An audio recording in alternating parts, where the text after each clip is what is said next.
Hi guys, welcome back to the channel. Today we're going to talk about local contractors in Jamaica. Now the construction industry in Jamaica is booming.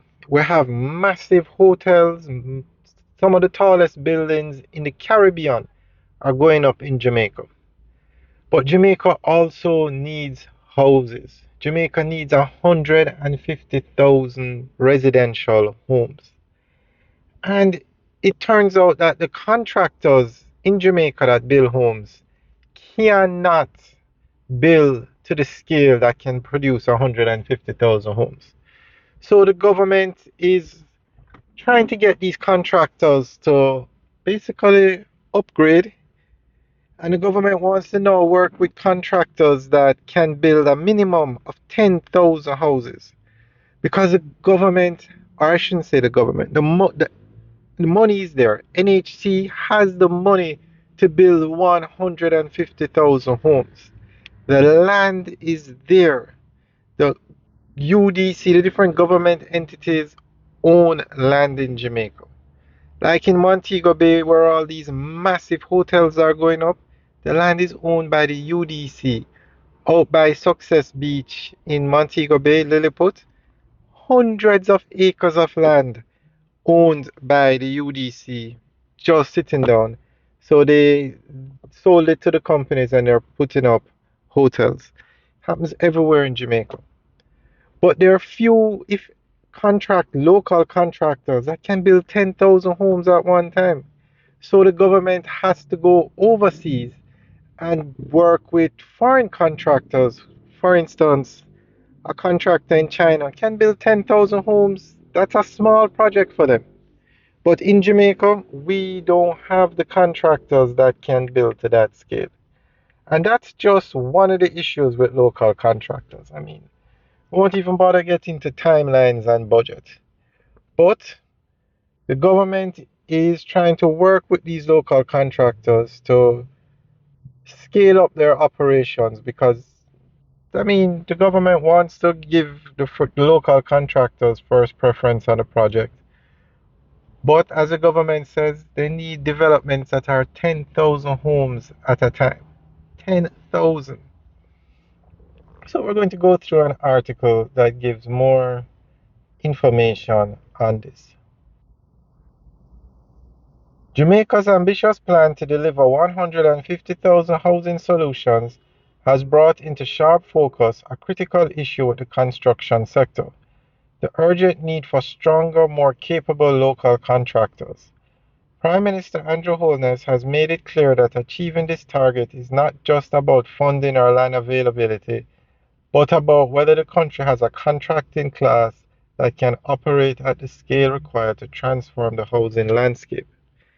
For years, one of the persistent challenges in public infrastructure development has been the underutilization of allotted funds.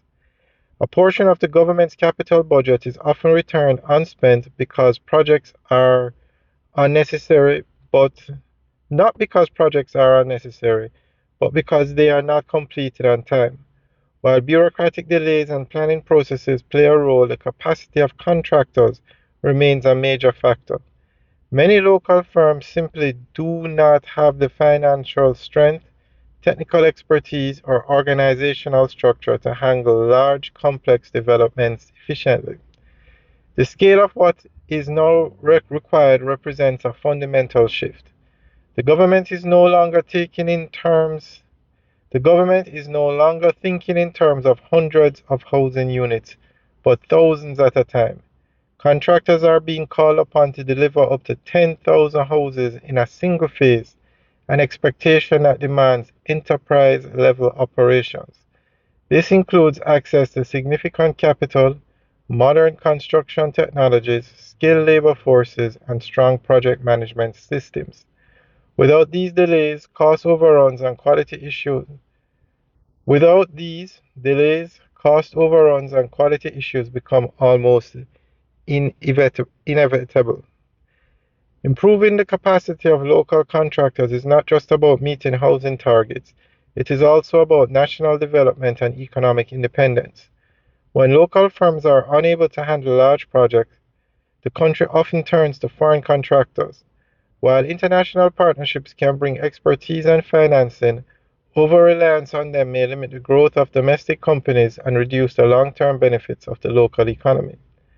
Developing a strong local contracting sector ensures that more of the value generated by these projects remains within Jamaica, creating jobs, building expertise, and strengthening related industries. To meet this challenge, local contractors must invest in their own growth. This includes upgrading equipment, adopting new building technologies such as modular construction, and improving workforce training.